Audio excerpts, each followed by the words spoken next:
Especial que nos atiende John Magdaleno. Él es consultor político y también director de consultora Polity. ¿Cómo estás, John? Tiempo sin hablar contigo. Muy buenas tardes. Gracias por atendernos. Hola Pedro y Humberto, feliz tarde, un saludo para todos, encantado de estar conversando con ustedes de nuevo.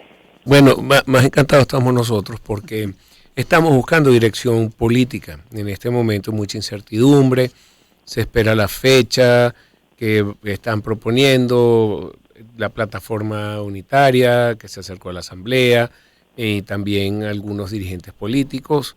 Y bueno, no se sabe qué está pasando ahí y algunos otros tropezones que están en el camino, las Naciones Unidas, todo, pero lo más importante es fecha. ¿Y qué consideras tú que se está pensando ahí? ¿Por qué se ha atrasado tanto esta importante fecha? ¿Y por qué no la dan? Bueno, Pedro, déjame arrancar por acá entonces para responder esa pregunta. En las democracias se garantizan, entre otros, dos principios que son esenciales. Hay certeza sobre las reglas de juego y hay incertidumbre sobre el resultado electoral. Es decir, respecto de lo primero, los actores que compiten en lo político y en lo propiamente electoral saben a qué atenerse, a qué reglas de juego atenerse. Y por eso en buena parte del mundo, cuando uno hace investigación comparada del derecho electoral, ves que entre los 6 o el año anterior, entre 6 meses y un año antes de la elección, no se cambian las reglas de juego. Es un principio que en verdad se aplica en muchos casos, precisamente para ofrecer certeza de las reglas de juego. Y respecto de la incertidumbre que debería rodear el resultado electoral, obviamente se puede saber por intermedio de encuestas por muestreo, profesionales, serias, vamos, quién va a la cabeza y cómo se mueven las preferencias electorales a lo largo de la campaña, pero a ciencia cierta hasta el día de la elección no se sabe quién va a ganar.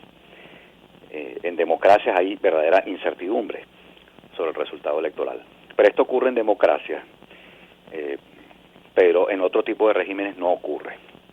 Es decir, en otro tipo de regímenes se invierten los términos de la ecuación y obviamente a los que están en el poder les interesa que haya mucha incertidumbre sobre las reglas de juego, de forma tal de impedir que los competidores se preparen con suficiente antelación y obviamente se intenta, no siempre se logra, se intenta que el resultado tenga o provea cada vez más certeza, sobre todo para quienes están en el poder, que utilizan obviamente los recursos a disposición, recursos de índole política, instrumentos políticos para, bueno, tener una posición de privilegio precisamente de cara a la competencia.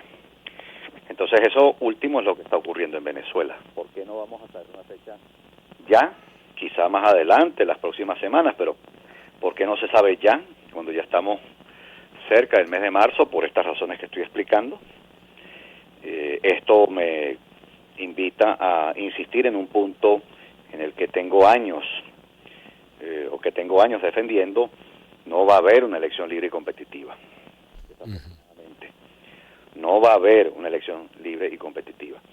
Claro que las fuerzas de oposición están en todo su derecho de aspirar a una mejora sustantiva de las condiciones y las garantías electorales, como en efecto es parte de lo suscrito en los acuerdos de Barbados, pero mucho me temo que el comportamiento del gobierno en esa materia no va a ser uno que merezca un 20, para decirlo en clave profesoral. Es decir, no va a sacar 20 en comportamiento respecto de esos acuerdos, porque entre otras cosas ya se han violado algunos, en mi modesta opinión. Esto no compromete a la emisora, yo estoy haciendo uso de la libertad de pensamiento, opinión y expresión que consagra la Constitución de la República Bolivariana de Venezuela del año 99. Entonces eso es lo que creo respecto de lo que me pregunta. Sí, bueno, es que es importante porque lo que tú dices, por lo menos se está tratando de buscar esas condiciones de unas elecciones libres y competitivas. Mira, nosotros tuvimos aquí hace unos días a Eduardo Fernández, donde él dice y apoya a María Corina Machado, que es la elegida por la plataforma unitaria, como la posible candidata, pero bueno, la inhabilitación se lo impide, pero él dice que ella tiene que tener todo el liderazgo y usarlo y como sea llegar, y él se une a ese movimiento, pues para que ella lo use. Pero yo sí veo que ella tiene apoyo, fue al Congreso de los Estados Unidos y habló con ellos, es algo notorio. Y lo otro es que ella, bueno, Barbados sigue ahí, Noruega vino, y siguen ahí todos los acuerdos. Gerardo Blay sigue dando la cara tratando de lograr esto. Entiendo tu posición, que no crees que se dé, pero se está luchando por eso, ¿no? Bueno, Pedro, y en mi opinión debe seguirse luchando por eso. Debe seguirse luchando por una mejora de esas garantías, no hay duda de eso. En mi opinión, María Corina, por ejemplo, no podría nombrar un sustituto de inmediato, de lo contrario le reduce el costo al gobierno por esa inhabilitación, le reduce el costo por una violación de garantías. Sí, mira, John, te volvemos a llamar porque se está escuchando muy mal. 5:44, vamos a ver. ¿Sí? ¿Lo tenemos en línea? Sí, John, es que en algunos momentos se te va el sonido. Ajá, estabas diciendo.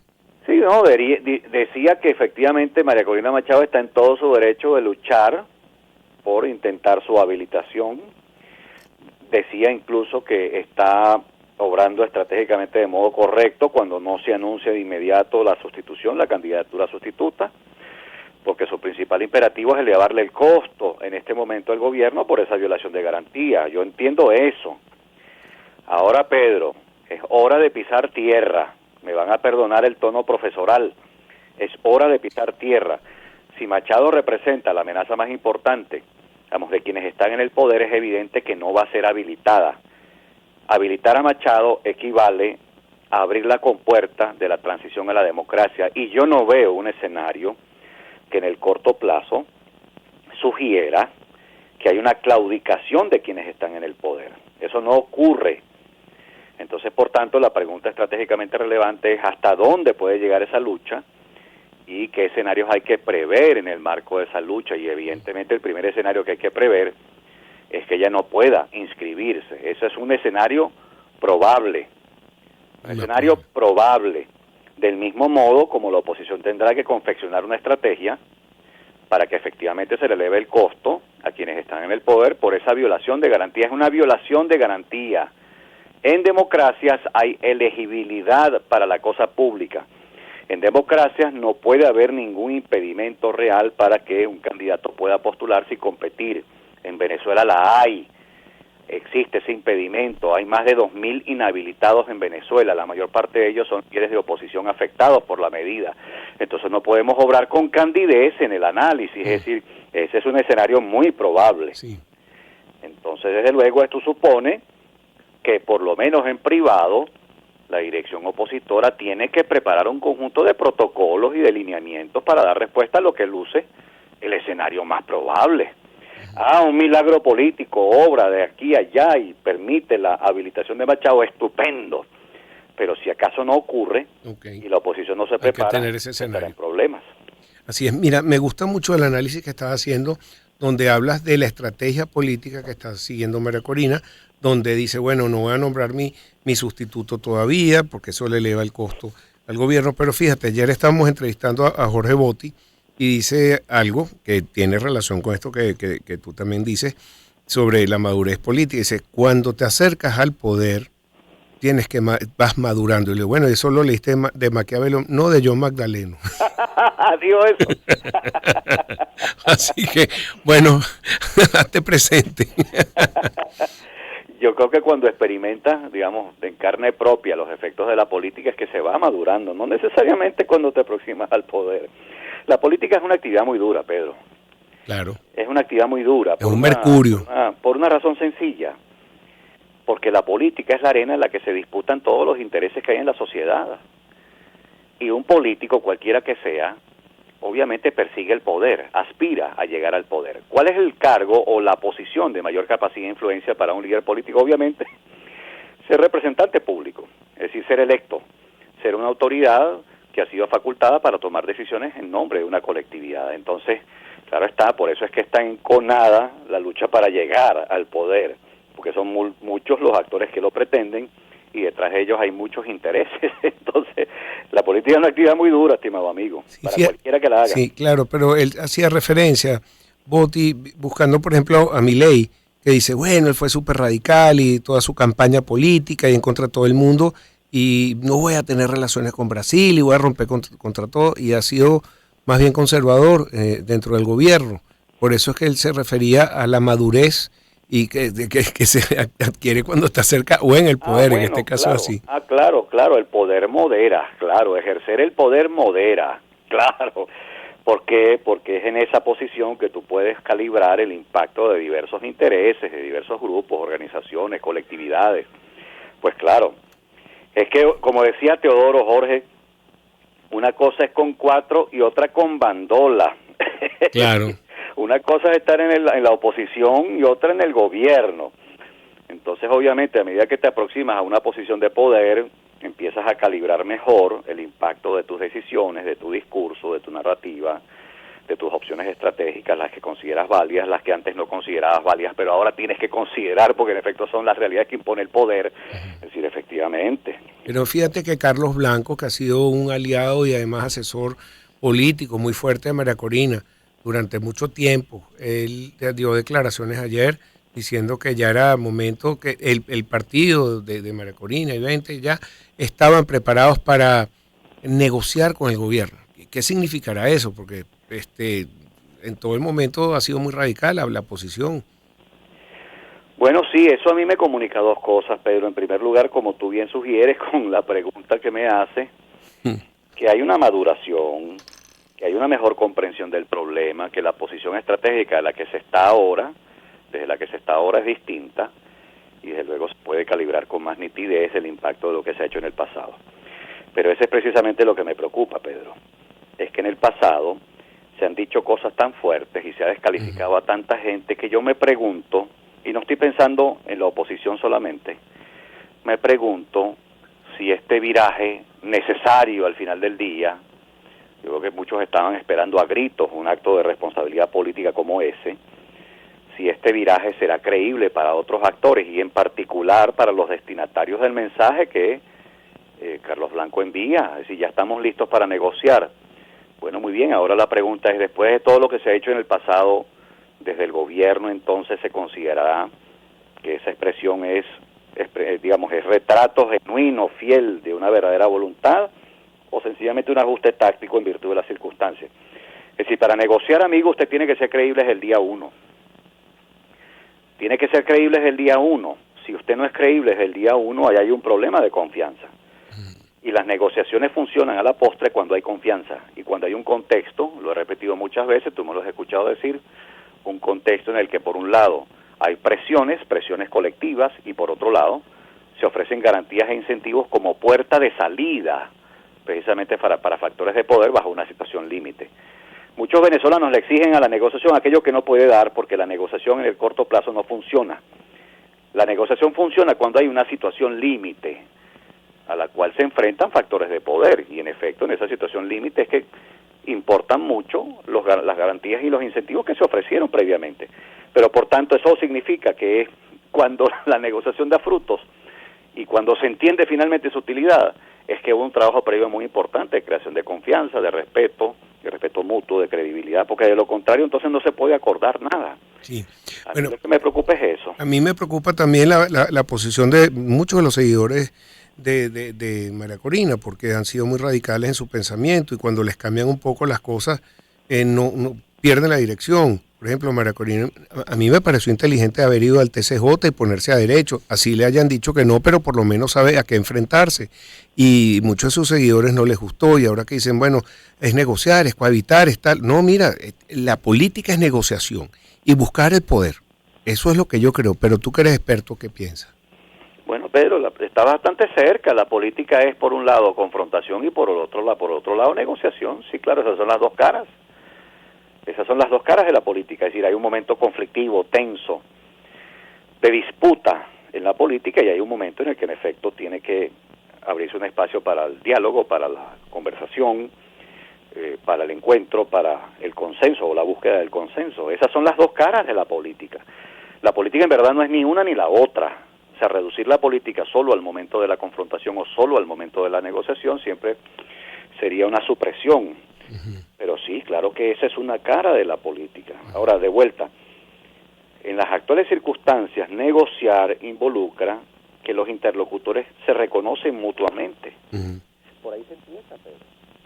Es la interrogante que tiene que responder Machado y su equipo, y lo digo de buen ánimo, de manera constructiva, es porque el interlocutor del otro lado tendría que verlos como creíbles, como que lo que están diciendo es verosímil. ¿Por qué creerles en este momento? Esa es la respuesta, la pregunta que hay que responder. ¿Por qué ahora sí puede ser creíble? ¿Por qué? Ok, pero también tu experticia en las transiciones a la democracia, que has estudiado tantos casos, y vuelven algunos actores, factores de poder a solicitar más sanciones para Venezuela. Está Barbados todavía en pie, Gerardo Blain no ha bajado de su posición. ¿Cómo ves tú toda esta situación? Bueno, Pedro, eso ocurre porque la tentación de... Acércate, por favor, un poco al... ¿Sí, me escuchan? Ahora sí. Ahora sí. Sí, ocurre porque la tentación natural es esa en un contexto en el que una de las partes no cumple el acuerdo, pues. Es decir, es muy tentador solicitar el regreso de las sanciones en un contexto en el que el gobierno efectivamente no ha cumplido buena parte de los artículos que establece el acuerdo de Barbados. Eso es una realidad patente. Ahora, el asunto es pasearse por las consecuencias ulteriores que tendría el regreso de las sanciones. Es decir, miren, Pedro, no me canso de decirlo, porque es que la gente en Venezuela, y perdón por este comentario tan duro, parece que el deporte nacional se ha convertido en la habladera epistolada. Hace rato. Todo el mundo opina como le da la gana, y está muy bien. Todo el mundo que tiene talante democrático debe permitir la opinión de otro, desde luego. No espero que se monopolice la opinión de parte de nadie. Pero, amigos, esto está documentado, esto está estudiado. El impacto de las sanciones económicas internacionales ha sido estudiado. Hay un par de trabajos académicos, los últimos que he podido leer, que ratifica lo que tengo años leyendo. Ese es un par de trabajos. Uno revisa las sanciones desde 1900 hasta el año 2000, y el segundo revisa las sanciones desde la Segunda Guerra Mundial hasta el año 2022. Y el resultado es muy nítido. En la mayor parte de los casos, las sanciones económicas no contribuyen como una variable sustantiva de los procesos de democratización. De hecho, las sanciones que explícitamente se proponen contribuir a la democratización son un número muy reducido de casos. Hay muchos otros objetivos que se fijan con el instrumento de las sanciones, que son un instrumento de la diplomacia coercitiva, que por cierto, cuyo origen, hay que decirlo, cuyo origen es tan viejo como el Tratado de Versalles. De ahí viene, el fundamento, el origen de las sanciones como instrumento de la diplomacia coercitiva. Es decir, un actor que se sale de la norma internacional debe recibir algún tipo de sanción. Ese es el fundamento, el Tratado de Versalles, una cosa tan vieja como esa. Pero en el mejor de los casos, las sanciones han contribuido alrededor del 25% o en otros casos el 31% de las democratizaciones, y ella no ha sido la única variable que lo ha logrado. Lo cual equivale a decir, Pedro, que en la gran mayoría de los casos, 69%, en el mejor de los casos 75%, en el peor de los casos 75%, en donde las sanciones económicas no han contribuido. Esto no es conjetura, no es especulación, es evidencia empírico-analítica de una investigación, de un par de investigaciones comparadas que se han dedicado a revisar exactamente cuál es el impacto de las sanciones económicas internacionales. Entonces ahí hay un severo dilema frente al cual está el gobierno norteamericano en este momento. Claro. El gobierno venezolano no ha cumplido todos los términos del acuerdo de Barbados, por tanto merece alguna represalia. Pensarán en la administración norteamericana, no se puede salir con la suya el chico malo, el que se porta mal siempre.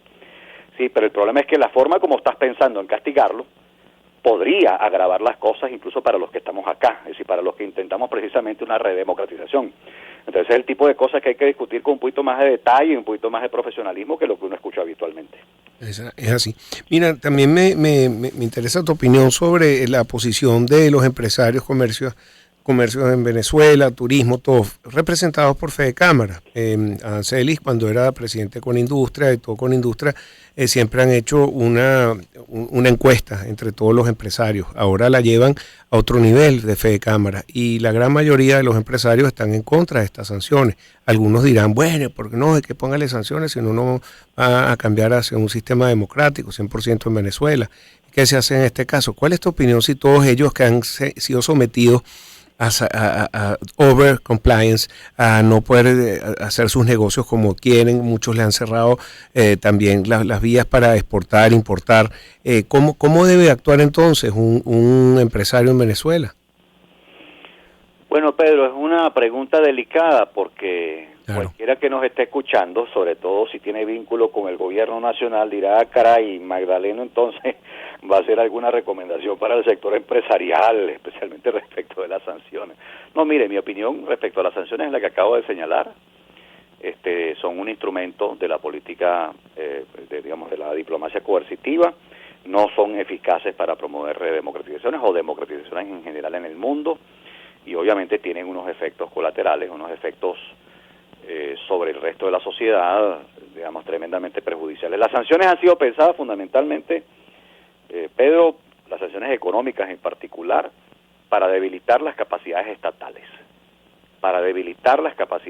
El problema es que implementando sanciones se debilitan también las capacidades de sectores de la sociedad. Es decir, los efectos no se quedan solo en el Estado. El Estado no es el único receptor de los impactos de las sanciones. La sociedad también recibe impacto. Y obviamente, ¿cuál es la consecuencia ulterior? En una disputa en donde el Estado, que tiene mucho más poder, intenta evitar que se procese una demanda de cambio político, si se debilitan aún más las capacidades de la sociedad, ahí hay un problema porque la asimetría entre el Estado y la sociedad crece. Porque obviamente quien conserva más poder en medio de un marco de deterioros de sus capacidades frente al otro que está muy disminuido, sigue conservando más poder, sigue conservando más recursos, entonces más recursos de diversa índole. Esa es mi modesta opinión. Ahí yo veo que gente dice, bueno, usted no puede sostener esta tesis, sino claro que la puedo sostener, porque tengo investigación académica a mi mano, investigación científica a mi mano, que me dice que en efecto las sanciones tienen estos efectos perjudiciales. Ahora, conforme te digo esto, Pedro, te digo esto otro también, que el chico malo que siempre se porta mal en el salón de clase, vamos a decirlo así de forma metafórica, que el chico malo que se porte mal, que se porta mal en el salón de clase siempre no recibe un castigo, así no sea ese, sino otro, caray, entonces tampoco. Okay. Tampoco. Si el chico malo se porta mal, alguna sanción tiene que recibir. Preferiblemente una que no afecte tanto a otros, no que una que afecte a todo el salón. ¿Sabe? Pero, ¿quién fue? Si no van todos presos. Mira. Claro, pues bueno, como ocurrió en mis tiempos, ¿no? Si no se sabe quién hizo tal cosa, todos... ¿Quién tiró la tiza a la profesora? Bueno, tampoco así, porque... Sí. ¿Me entiendes? Claro. Los destinatarios deberían ser más selectivos, es decir, los impactos de las sanciones deberían ser más selectivos, en mi opinión. Innegociable. John, se me acabó el tiempo, un placer hablar contigo, ojalá la próxima vez puedas venir hasta acá y que vengas pronto. ¿Cómo no, querido amigo? Coordinemos con tiempo, es lo que siempre te pido. Es así, claro que sí. Gracias, un abrazo. John Magdaleno, consultor político. 6 de la tarde, ya regresamos con más para ustedes. Comienza un nuevo año y estos son los eventos deportivos más importantes del 2024. Este año viene cargado de grandes emociones, más allá de las definiciones de la NBA.